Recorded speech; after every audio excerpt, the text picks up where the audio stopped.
কি হলো? কথার উত্তর দিচ্ছিস না যে বড়? মামির স্বর পলকে এক ধাপ চলল। আমি আমি বলার চেষ্টা করছিলাম, কিন্তু শুভায়ু তোকে ছাড়া অন্য কাউকে বিয়ে করতে পারবে না এটাই বলেছে তো।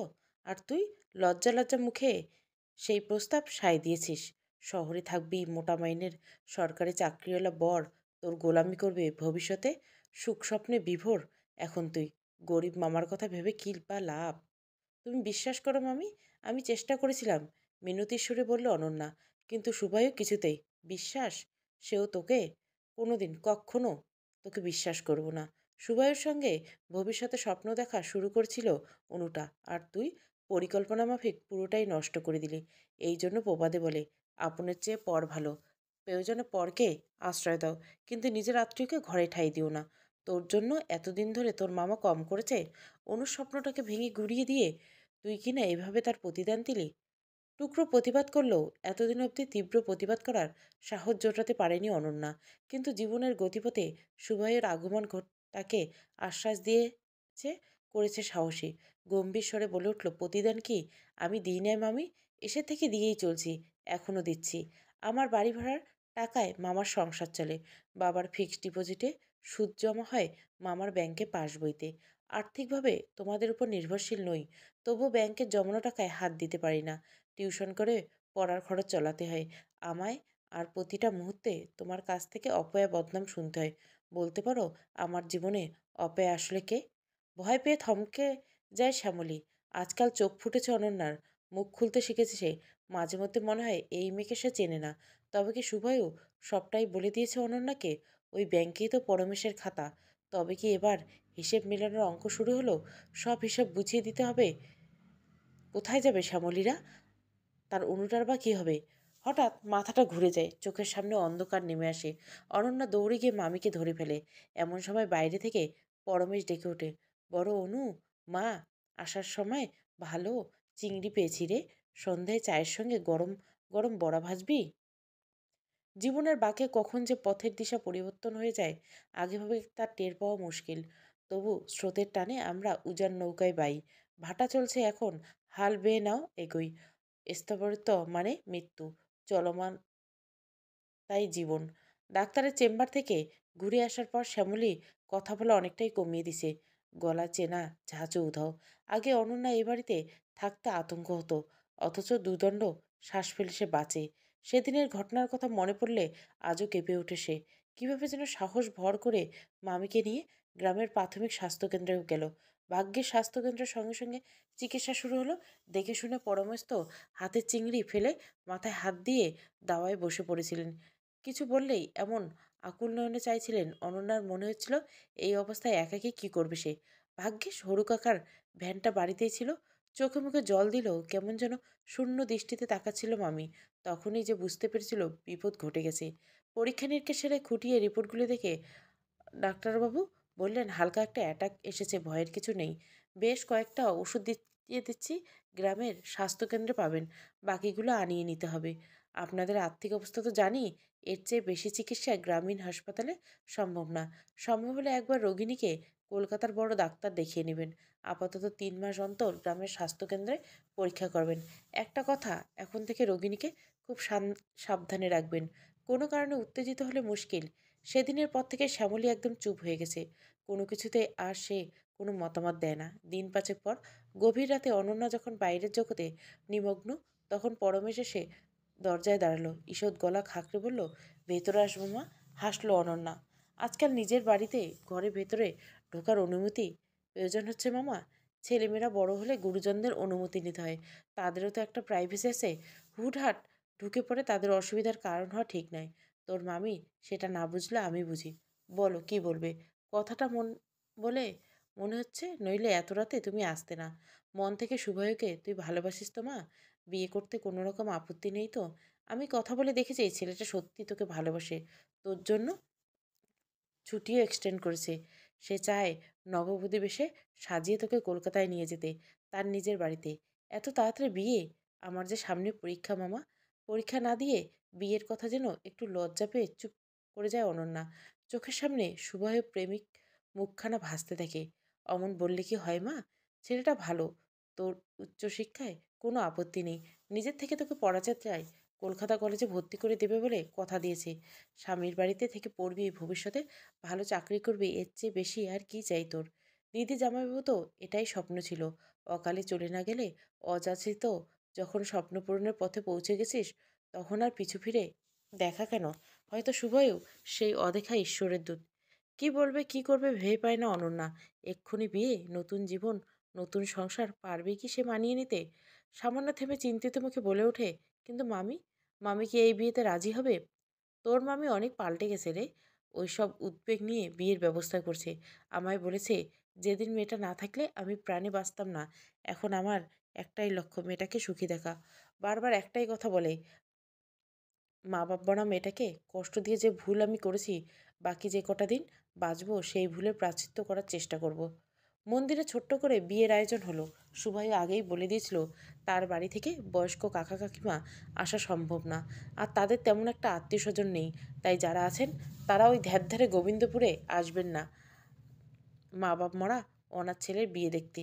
সুভাইয়ের ব্যক্তিগত তার সামনে বেশি কথা বলার সাহস হয় না পরমেশের, তবু মিনমিন করে একবার রেজিস্ট্রির কথা তুলেছিলেন। সুভা তাতে আপত্তি জানায়নি, শুধু বলেছিল বেশি জাঁকজমক চায় না সে, নমনম করে বিয়েটা সারলেই হবে। পরমেশের পিঠে সহানুভূতির হাত রেখেছিল, আপনার আর্থিক অবস্থা আমার অজানা নয়। লোক দেখাতে গিয়ে এমন কিছু করে বসবেন না যাতে পরে পস্তাতে হয়। বিয়ের ব্যাপারে মেনে নেওয়ার জন্য ধন্যবাদ। শ্যামলীর সামনে দাঁড়িয়ে হাসল শুভয়। আগে মেনে নিলেই এত সমস্যা হতো না।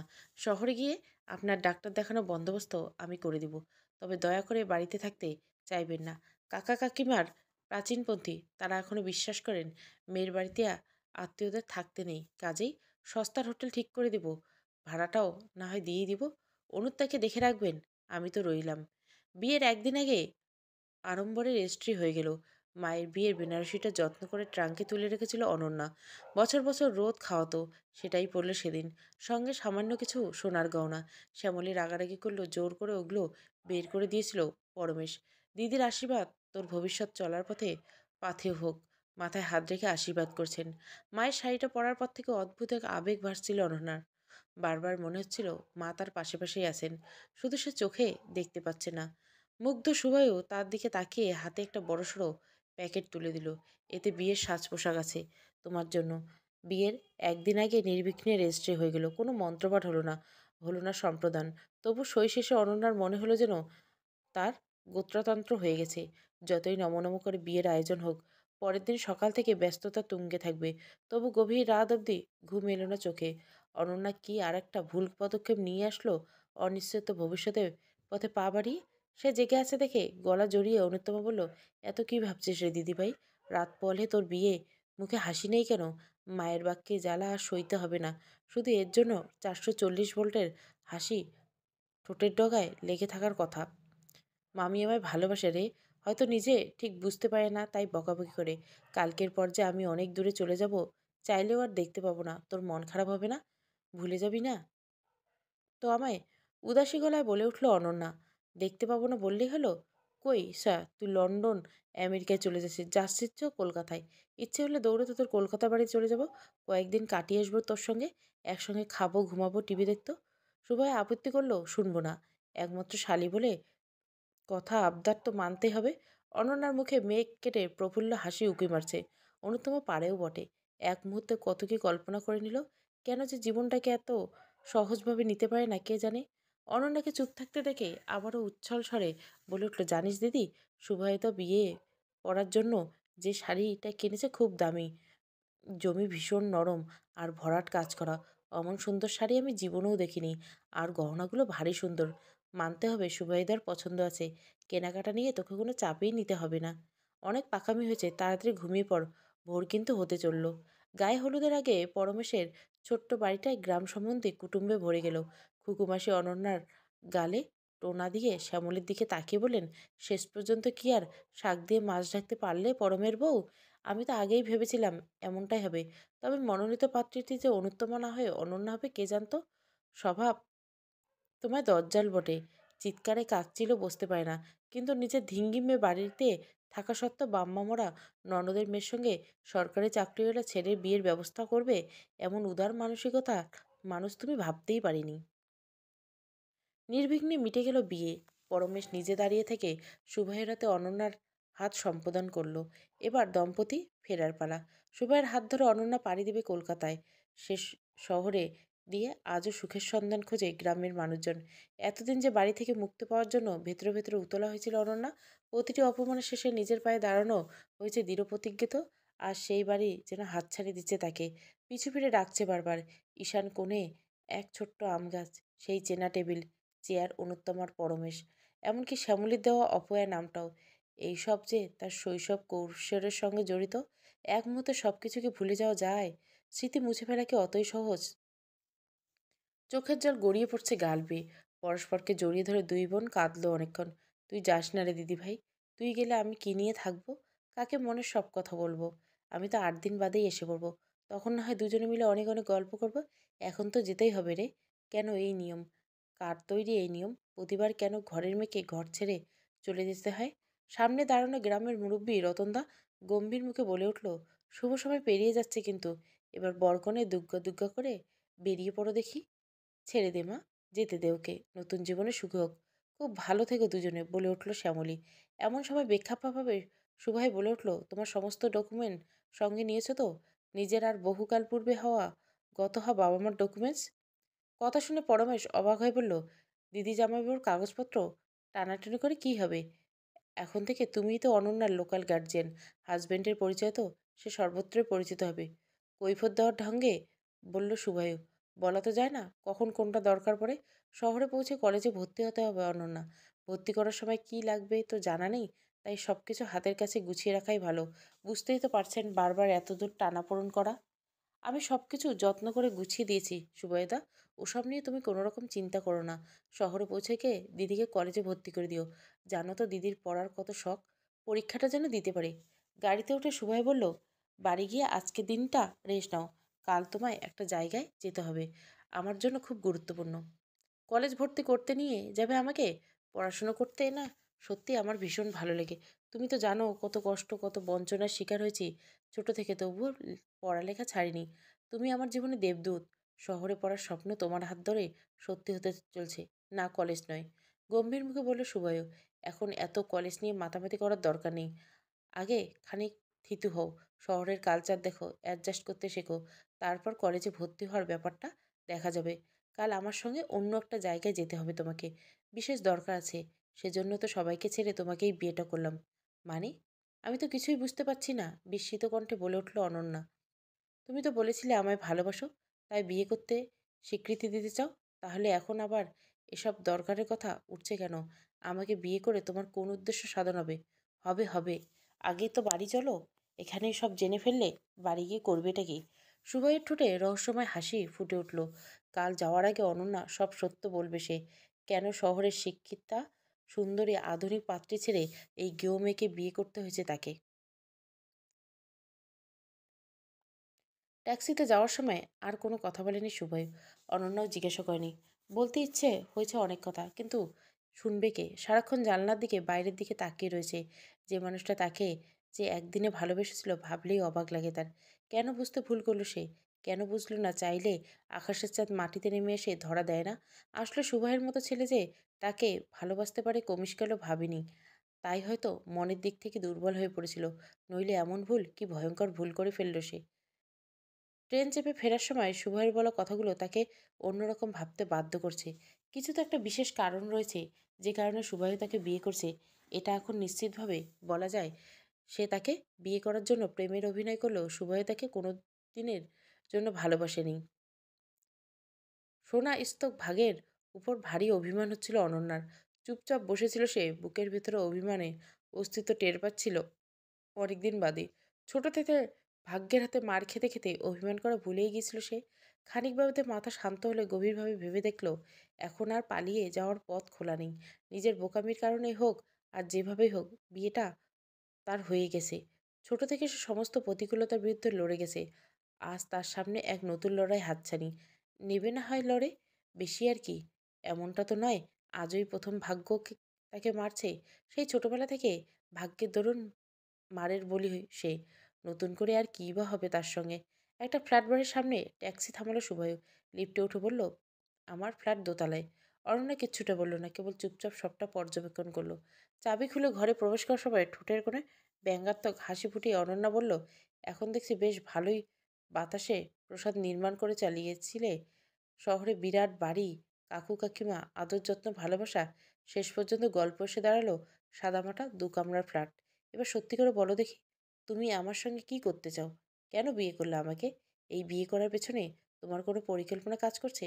কাকু কাকিমা, বড় বাড়ি, সবই সত্যি আছে, কিন্তু অধিকার পাওয়া এখনো সম্ভব হয়নি।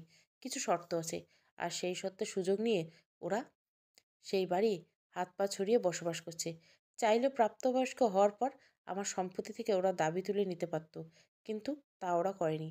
আসলে ওদের উদ্দেশ্য ছিল আমায় সম্পত্তি থেকে বঞ্চিত করার। এবার আমিও দেখে দিব কত ধানে কত চাল। পুরো বাড়িটাই আসবে আমার অধিকারে। পূর্বপুরুষের তৈরি বাড়ির অধিকার তো সবার। তুমি একা সব কিছুর অধিকার পাবে কিভাবে? তবে তুমি কি কাকা কাকিমাকে ফাঁকি দেওয়ার চেষ্টা করছো? সে নিয়ে অন্তত তোমায় মাথা ঘামাতে হবে না। হঠাৎ যেন বেশ রেগে গেল শুভায়ু। তুমি যেমন আছো নিজের মতো থাকো। কাল যেখানে নিয়ে যাব কাজটা ঠিক মতো করে দিও, তাহলে তোমার মুক্তি। মুক্তি মানে? দীর্ঘশ্বাস চেপে বলে উঠল অনন্যা। আগেই তো বলছি, এক বিশেষ প্রয়োজনে তোমাকে বিয়ে করতে বাধ্য হয়েছি। তোমার প্রতি আমার কোনো অনুভূতি নেই। তোমার সাথে এক অতি সাধারণ মেয়েকে যে আমার পাশে মানায় না, তা তুমি বেশ জানো। তাহলে মুক্তি বলতে অবাক হচ্ছে কেন? ভালোবাসাহীন সংসারে দমবদ্ধ হয়ে বাঁচার চাইতে নিজের মতো স্বাধীনভাবে বাঁচতে বললে আমি না হয় কিছু সাহায্য করব। নিশ্চয় ভাবছো তাহলে রেজিস্ট্রি করে সামাজিক স্বীকৃতি কেন দিয়েছিলাম? কি দরকার ছিল এসবের? নীরবে ঘাড় নাড়ল অরণ্যা, মুখে কিছু বলল না। আমার পৈতৃক সম্পদ উদ্ধার করতে তোমাকে প্রয়োজন। তোমাকেই। আমার খুড়তুতো কাকা কাকিমা যেটা অন্যায়ভাবে দখল করে রেখেছে, তুমি হলে আমার কাছে ভাগ্যের দরজা খোলার সেই চাবিকাঠি। আলিবাবা গুহার মতো ফুলজা সিমসিম। রুমালি রুটি, চিকেন ভর্তা আর সালাড বাইরে থেকে কিনে আনলো সুবায়ু। ডিনার নিয়ে এসেছি, আর থম মেরে বসে থাকতে হবে না। এসবের জন্য পরে অনেক সময় পাবে। এখন তাড়াতাড়ি খেয়ে নিয়ে শুয়ে পড়ো দেখি। কাল সকালে আমাদের কিন্তু অনেকটা দূরে যেতে হবে। আমার জীবনে কাল একটা অ- অন্যতম গুরুত্বপূর্ণ দিন। প্রাণ ধারণের জন্য খাওয়া দাওয়া করতে হয়। ছোট থেকে নানান কথা শুনে বড় হয়েছে সে। এ ধরনের আচরণ তার জন্য নতুন কিছু নয়, কেবল মাঝের কয়েকটা দিনের জন্য।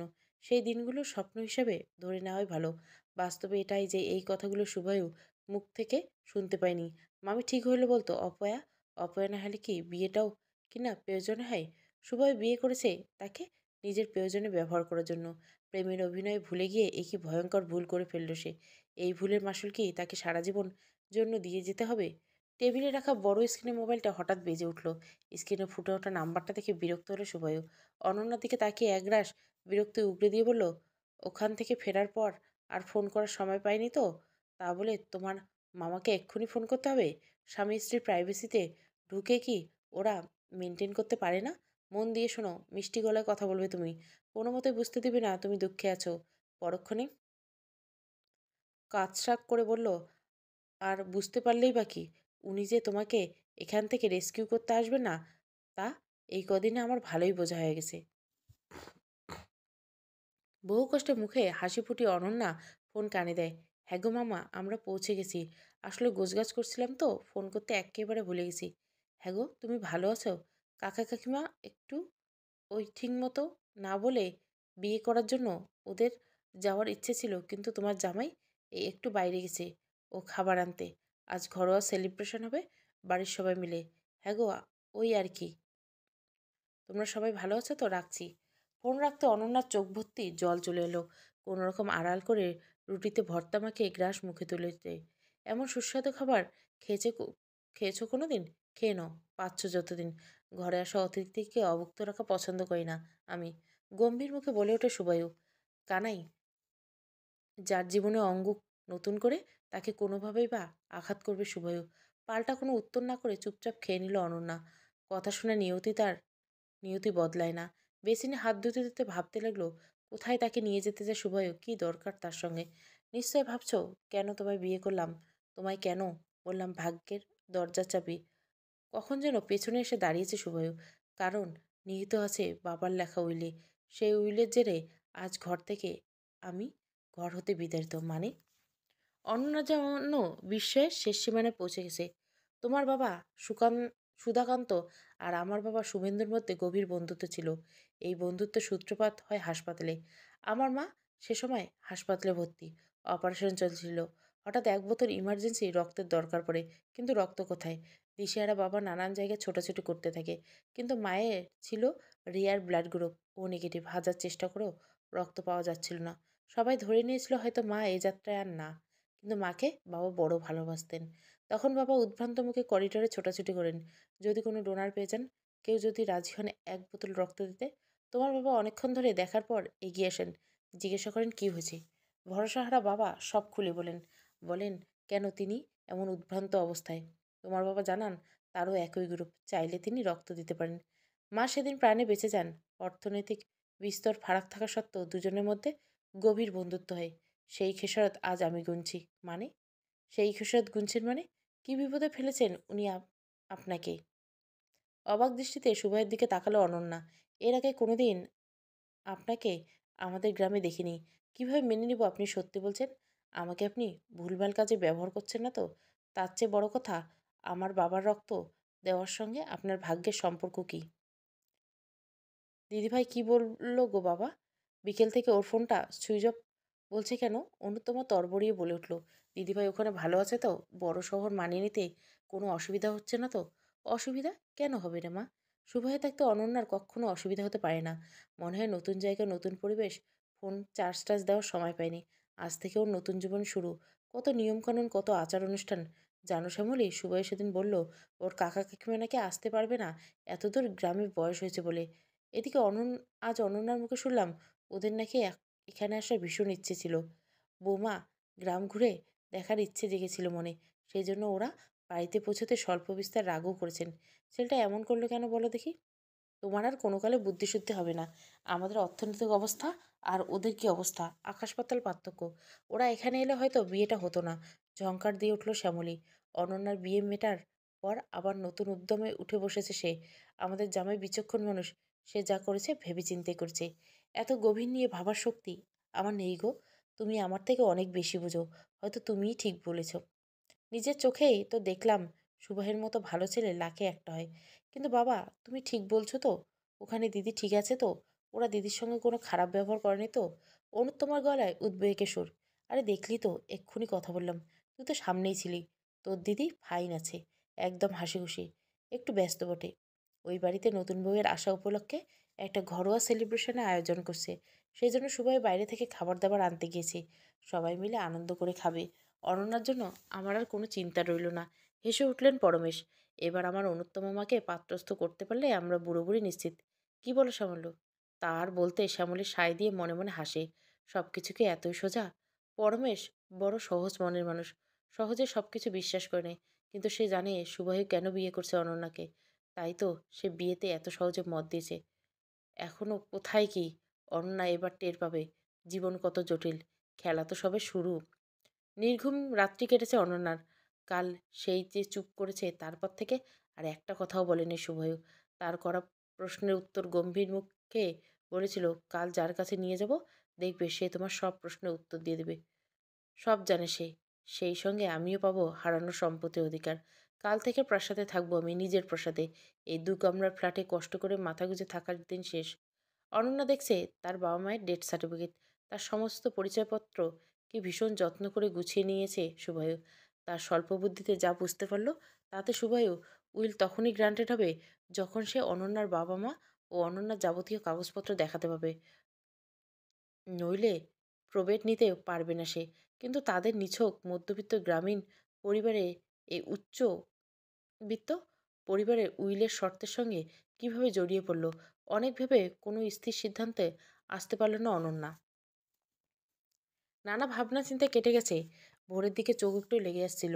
কানের কাছে একটানা কর্কশ শব্দে চোখ খুলে গেল অনন্যার। গম্ভীর মুখে শুভায়ও বলে উঠল, উঠে পড়ো, অনেক ঘুমিয়েছে বললাম না? আমার জীবনে আজ অন্তত গুরুত্বপূর্ণ দিন। আর এক মুহূর্ত দেরি না করা চলবে না। গাড়ি থামলো একটা বিরাট কালো গেটের সামনে। গেটের দুদিকে দুটো থাম, তাতে গ্রানাইট বসানো, মোরাম গোছানো। রাস্তা চলে গেছে ভেতরে। বাগানের একপাশে ফোয়ারা, মার্বেলের তৈরি ছোট বড় কয়েকটা বসার জায়গা। খাস কলকাতার বুকে এত বড় বাড়ি দেখতে পাবে অনন্যা কল্পনা করেনি। সে বলেছিল এখানে কেবল গগনচুম্বী অট্টালিকায় সারি সারি বেঁধে থাকে। না আমি মধ্যবিত্ত হলে আদতে নিম্ন মধ্যবিত্ত পরিবারে মেশে। এসব দেখে ভয়ে সিটিয়ে গেল অনন্যা। বিরক্ত সুভয় তাড়া দিল, চলো চলো তাড়াতাড়ি, এত দেরি করলে আমার চলবে না। যাবো বললেই তো আর যাওয়া যায় না। শাড়ি জড়িয়ে যায় পায়ে, কপালে ফুটে ওঠে বিন্দু বিন্দু ঘাম। কি বলবে কিনা ভেবে পায় না অনন্যা। এমন বড়লোক জীবনে দেখেনি সে। যদি তাকে কিছু প্রশ্ন করে বসে, শুভে তো তাকে কিছু শিখিয়ে পড়িয়ে নিয়ে আনেনি। কি হবে তাহলে? এখন কি করবে সে? বিশাল বড় হলঘরের দেওয়ালে জোড়া কাচের শেলফ, তাতে বিভিন্ন ভাষায় লেখা আইনি বইয়ের সম্ভার। সামনে কাচের টপ দেওয়ালে সেক্রেটারি টেবিল, টেবিলের উল্টো দিকে দামি গদিমোড়া চেয়ারে বসে আছেন এক সুগৌর ভদ্রলোক। কাঁচা পাকা চুলগুলো দেখে বোঝাই যাচ্ছে বয়স 60-এর কোঠা পেরিয়েছে। সোনালি চশমার ভেতর দিয়ে অন্তর্ভেদী দৃষ্টিতে তাকিয়ে বলল, তুমি অনন্যা, সুধাকান্তর মেয়ে? অনন্যা ঘাড় হেলালো, বুঝতে পারল সে এত বড় প্রাসাদের মালিক, তার বাবা সুধাকান্তকে চিনল কিভাবে। এত বড় প্রাসাদ, চারপাশে এত বৈভব ছড়িয়ে দেখে ঘাবড়ে যাওয়ার অবস্থা তার। মুখে কিছু বলতে পারল না সে। চুপচাপ করে থাকতে দেখে হাইকোর্টের জাদ্রের উকিল পুলকরঞ্জন সেনগুপ্ত নরম গলায় বলেন, চিন্তা করার কিছু নেই মা। শুভেন্দু আর আমি ঘনিষ্ঠ বন্ধু ছিলাম। তোমার বাবাও শুভেন্দুর সঙ্গে বেশ কয়েকবার আমার চেম্বারে এসেছেন। কথা হয়েছে আমাদের সঙ্গে। হঠাৎ কিভাবে উনি মারা গেলেন, মামা ছাড়া এমন নরম স্বরে বহুদিন তার সঙ্গে কেউ কথা বলেনি। চোখ ফেটে জল চলে এলো অননার। কিন্তু চোখের জল দাম সে পায়নি কখনো, বরং উপহাস করেছে লোকজন। তাই মাথা নিচু করে বলল, হঠাৎ অ্যাক্সিডেন্ট হয়, তখন আমার বয়স 8 বছর। বাবা কেমন ছিলেন? খুব আবছা মনে পড়ে বাবার কথা। এটুকু মনে আছে, উনি আমায় ভীষণ ভালোবাসতেন। আসার পথে হাতে করে লজেন্স খেলনা কিনে আনতেন। তুমি আমায় কাকাবাবু বলতে পারো। তোমার বাবা অর্থাৎ সুধাকান্ত খুব ভালো মানুষ ছিলেন। অর্থ তো শেষ কথা বলে না, মানুষের মন মানসিকতাই হলো আসল। এই যে মাথার উপর সুন্দর ঝাড়বাতি দেখছো, এ তোমার বাবার জন্যই পাওয়া। এই অ্যান্টিকোটার খোঁজ তোমার বাবাই এনে দিয়েছিল। গলা খাকার শুভে বলল, কাজের কথাটা হলে ভালো হয় না কাকাবাবু? হাত দেখে থামিয়ে দিল পুলকরঞ্জন। অনন্যা, তুমি কি শুভকে স্বেচ্ছায় বিয়ে করছো? শুভয় তোমার সঙ্গে কোনো খারাপ ব্যবহার করেনি তো? তুমি কাউকে ভয় পাবে না, জানবে এই কাকাবাবু তোমার সঙ্গে আছে। আর চোখে তাকিয়ে অনন্যা দেখল তীক্ষ্ণ দৃষ্টিতে তার দিকে চেয়ে রয়েছে শুভয়ু, যেন বলছে, উল্টোপাল্টা কিছু বললে আমি কিন্তু তোমায় ছেড়ে দিব না। ধীরে ধীরে ঘাড় নাড়ল সে। শুভয় বলছে, আমাদের বিয়ের উপর ওর সম্পত্তির অধিকার ফিরিয়ে পাওয়ার ব্যাপারটা নির্ভর করছে। ঠিক কি হয়েছে যদি আমাকে বুঝিয়ে বলেন কাকাবাবু? নিশ্চয় জানো, শুভেন্দুর স্ত্রীকে রক্ত দিয়ে বাঁচিয়েছিলেন তোমার বাবা। তারপর থেকে ওদের মধ্যে বন্ধুত্বের সূচনা হয়। চয়নিকার ছেলে হলো দেবশ্রীর মেয়ে। প্রথম থেকে শুভেন্দুর ইচ্ছে ছিল দুজনের মধ্যে বন্ধুত্ব সম্পর্ককে আত্মীয়তার বাঁধনে বাঁধার। আত্মসম্মানী সুধাকান্ত প্রথমে রাজি না হলেও পরে শুভেন্দুর ঐকান্তিক অনুরোধে সেই প্রস্তাবে রাজি হয়ে যায়। নিজেকে ইচ্ছেকে সম্মান জানাতে শুভেন্দু একটা উইল করে, যাতে পরবর্তীকালে এই বিয়েটা কেউ ভাঙচি দিতে না পারে। এতদিন পুরো সিনেমার মতো শোনাচ্ছে কাকাবাবু। পুলকরঞ্জন সহজ ব্যবহারে অনন্যার ভেতর থেকে ভীতিভাবটা কেটে গেছে। সে হেসে বলে, এ যুগে দাঁড়িয়ে এমনটা কেউ করে? সময়ের সঙ্গে সঙ্গে মানুষের পছন্দ অপছন্দ বদলায়, হয়তো বদলায়, কিন্তু সেটা যাতে না হয় তাই জন্য এই উইল। সেই জন্য শুভায়ু আমার উপর বিরক্ত। সে তো জানতোই কোথায় তোমার বাড়ি, কি করো তুমি। কিন্তু কি করব বলো? আমাকে তো একটা আইনের পথ ধরে চলতে হবে। মা অনন্যা, তুমি শুভয়ের সঙ্গে সংসার করে খুশি তো? অনন্যা নীরবে ঘাড় নাড়ল। ভেতরে ভেতরে ভীষণ কৌতূহল হচ্ছে তার। এর শেষ কোথায় দেখতে চায় সে। মনের বিরক্তিভাব গোপন করল শুভায়ু। কাকার হাত থেকে নিজের সম্পত্তির দায়িত্ব কবে নিতে পারি আমি? মালিকানার কাগজপত্র কি আপনি তৈরি করবেন? তোমার আনা কাগজপত্রগুলো একবার দেখে নেই। ম্যাগনিফাইং গ্লাস বের করে খুঁটিয়ে খুঁটিয়ে দেখতে থাকেন পুলকরঞ্জন সেনগুপ্ত। আমি নিজে যাব তোমার সঙ্গে। আজকেই তোমার হাতে ও বাড়ির চাবি তুলে দেওয়ার বন্দোবস্ত করব।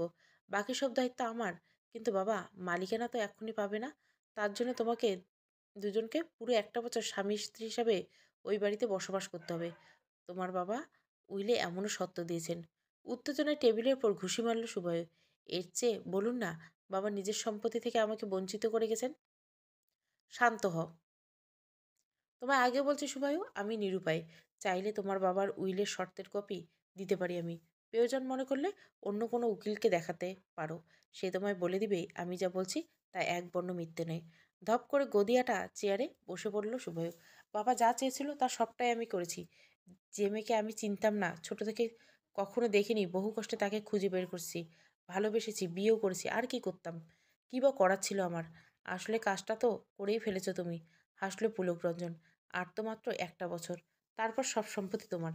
তাছাড়া একটা বছর নিয়ে অত ভাবছো কেন? ভালো যখন বেসেছো একে অপরকে, আমি চাই বুড়ো বয়স অবধি সুখে দুঃখে একে অপরের পাশে থাকবে। কি থাকবে তো? রাখবে তো বুড়ো? এই অনুরোধ দুজনে মাথা হেলালো। তাহলে 1 বছর শর্ত নিয়ে খামাখা মাথা খারাপ করছো কেন? ভালোবাসলে 1 বছর তো একদিন বলে বোধ হয়। চলো, তোমাদের দুজনকে বাড়ি পৌঁছে দিয়ে আসি। ভালো কথা, যে ভয়টা পাচ্ছিলে তুমি সেই ভয়টা আর নেই। তোমার কাকা কাকিমা অনেকদিন আগেই দেশে ফিরে গেছেন। বাড়ির চাবি আমার কাছে গচ্ছিত রয়েছেন। অডিতে উঠতে উঠতে বললেন অ্যাডভোকেট পুলক রঞ্জন। এত বড় সম্পত্তির অধিকার ছেড়ে দিল আমায় দেখাশোনার নামে। কায়েমি দখল করেছিল কতদিন ধরে। যখন বললাম সম্পত্তি আমার বাবার, তখন স্পষ্ট বলে দিল আগে উইলের শর্ত পূরণ করো, তারপর সম্পত্তি নিজের দাবি জানাতে এসো। তোমার 18 বছর হতেই ওরা এই সম্পত্তি নিজেদের দাবি ছেড়ে দিতে চেয়েছিল। হাসলেন পুলক রঞ্জন। কিন্তু আমি ওদের বারণ করছিলাম, চেয়েছিলাম যে কোনো উপায়ে তুমি অনন্যা আমাকে খুঁজে বের করে বিয়ে করো। কিন্তু কেন? এতে আপনার কি স্বার্থ? মুখখানা স্বাভাবিক গম্ভীরে হয়ে উঠল সুভয়। স্বার্থ নয়। তোমার তোমার ভবিষ্যতের জন্য আমাকে বিষয়টা নিয়ে গভীরভাবে ভাবনা চিন্তা করতে হয়েছে। জেনে রাখো শুভয়, তোমার বাবা অনেক দূরদর্শী মানুষ ছিলেন। তিনি বুঝেছিলেন একবার যদি সম্পত্তির অধিকার পেয়ে যাও, তাহলে অনন্যাকে খোঁজার আর কোনো তাগিদা তোমার মধ্যে থাকবে না। সেজন্য উইলের শেষে তিনি এক বিশেষ সত্য জুড়ে দিয়েছেন। আবারও সত্য? দেখুন কাকাবাবু, ব্যাপারটা এবার একটু বেশি বেশি হয়ে যাচ্ছে না? দয়া করে আর আমার ধৈর্যের পরীক্ষা নেবেন না। পেঁয়াজের খোলার মতো একের পর এক পারদ না ছাড়িয়ে সোজাসুজি বলুন, ঠিক কী কী শর্ত উইলে রেখেছেন বাবা? দুটো সত্যের কথা তোমায় আগেই বলেছি। এবার আসছে শেষ সত্য। যদি 40 বছর বয়সের পরও তুমি অনন্যাকে খুঁজে না পাও, কিংবা অন্য কাউকে বিয়ে করো, তবে শুভেন্দু বণিকের অর্ধেক সম্পত্তি যাবে চ্যারিটেবল ট্রাস্টে, আর বাকি অর্ধেক সম্পত্তি পাবে অনন্যা। আমার উপর শুভেন্দু দায়িত্ব দিয়ে গেছিলেন এমন পরিস্থিতিতে অনন্যাকে খুঁজে বার করে তার হাতে সম্পত্তির দায়িত্ব তুলে দিতে। কিন্তু আমি চাইনি বাবার সম্পত্তি থেকে তুমি বঞ্চিত হয়। তাই চাকরি পাওয়ার পরপর প্রথম সত্যটা তোমাকে জানিয়ে দিয়েছিলাম। আর তোমার খুড়তুতো কাকা কাকিমাকে বলেছিলাম বাড়ি আঁকড়ে পড়ে থাকতে, যাতে অনন্যাকে খুঁজে তুমি বেশি বিলম্ব না করো। দেখো, আমার পরিকল্পনা কার্যকরী হয়েছে। আজ তোমরা সুখী বিবাহিত দম্পতি।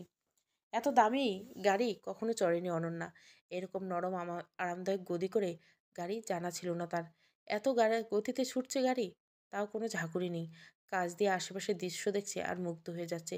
কিন্তু অ্যাডভোকেট পুলক রঞ্জন শেষের কথাটা শুনে সে চমকে উঠল। সুভাই যদি তাকে ছাড়া অন্য কাউকে বিয়ে করতো, তবে অর্ধেক সম্পত্তি চ্যারিটেবল ট্রাস্টে যেত আর বাকি অর্ধেক আসতো তার হাতে। এত ভালোবাসতেন তাকে ভদ্রলোক, যে নিজের ছেলেকেও সম্পত্তির অধিকার থেকে বঞ্চিত করতে বিন্দুমাত্র ভাবেননি? নাকি মনের গভীরে এই বিশ্বাস প্রথিত ছিল, ছেলে তার মতের বিরুদ্ধে কখনোই যাবে না? লম্বা পেডিকোট ভেতরে ঢুকে গেছে গাড়ি। চারপাশটা দেখে হা হয়ে গেল অনন্যা। সে জানতো না এমন বাড়ি বন্দোবস্ত হয়। এ বাড়ি তো কেবল সিনেমাতেই দেখা যায়। অবাক চোখে চারপাশটা দেখেছে অনন্যা। এত সুন্দর বাংলো মালিক শুভেও স্বপ্নেও কল্পনা করেনি সে। পরমেশ দেখলে হয়তো চমকে যাবে। সামনে বড় লনটা গ্রানাইট দিয়ে বাঁধানো, দুপাশের অংশ কৃত্রিম সবুজ ঘাসের গালিচা দিয়ে মোড়া। বড় বড় পেনিসিলিয়াম টবে নাম না জানা গাছের দলমাথা দোলাচ্ছে। বাগানের একপাশের অংশ গ্রানাইট দিয়ে উঁচু করা, কৃত্রিম ঝর্ণায় সুসজ্জিত। সব মিলিয়ে ভালোই মনোরম পরিবেশ। বিশ্বাস করতে পারছে না আজ থেকে এই বাংলোয় থাকবে। ধীর পায়ে সামনের বড় হলঘরে প্রবেশ করলো সে। উঁচু দোতলার সামনে সিলিং ফ্যান, সেখান থেকে বিরাট ঝাড়বাতি নেমে এসেছে। ফল সিলিংসের কৃত্রিম আলো উজ্জ্বল। ক্রিস্টাল শেড লাগানো বেশ বড় জায়গা। অতিথিদের বসার জন্য বেশ কয়েক জায়গায় দামি সোফাটি পাতা। মেঝেতে ড্রুলিং মার্বেল, দেওয়ালে দামি লাক্সারি পেন। একটা লম্বা দেওয়াল জুড়ে ওয়ালপেপার লাগানো, ডিজাইনে পেতলের টবে আর্টিফিশিয়াল গাছ শোভা পাচ্ছে। ওয়ার ইউনিটে 65 ইঞ্চি দেওয়াল টিভি, সঙ্গে দামি মিউজিক সিস্টেম। পুলকরঞ্জন হাসলেন। আজ থেকে এসব তোমার মা। তুমি হলো এই বাংলোর কর্ত্রী। অবাক গলায় অনন্যা বলল, বাংলো তো বললেন বন্ধ ছিল, তাহলে সব কিছু এত ঝকঝক করছে কিভাবে? চলো আমার সঙ্গে। বাংলোর পিছনে আসতে লাগোয়া একটা লম্বা ব্যারেকের মতো ইউনিট চোখে পড়ল অনন্যার।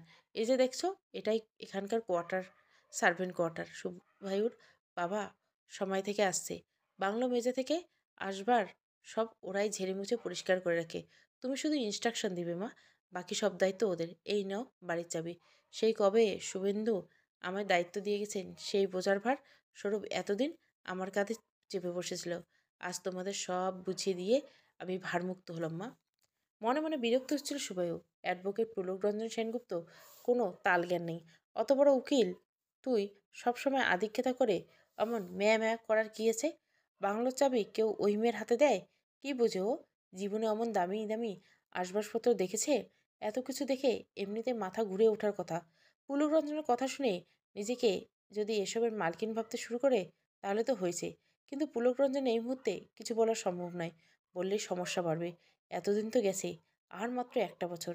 যত কষ্ট হোক ধৈর্য ধরে তাকে অপেক্ষা করতে হবে। বোকার মতো কিছু এসে একটা করে কখনো সে তীরে এসে তড়ি ডোবাবে না। সোফায় বসে পুলক রঞ্জন চেঁচিয়ে উঠলেন,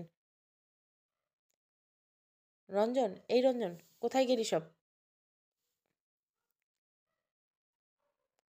প্রায় সঙ্গে সঙ্গে একটা সুদর্শন ছেলে কোত্থেকে দৌড় এলো। এ তো নতুন মালকিন। ভালো করে দেখে নেই। যেখানে যেতে চাইবে নিয়ে যাবি, যা কিনতে চাইবে ব্যবস্থা করে দিবি। নতুন গাড়ি তৈরি আছে তো? ছেলেটা নিঃশব্দে মাথা নাড়ল। হুকুমের প্রত্যাশায় দাঁড়িয়ে রইল খানিকক্ষণ।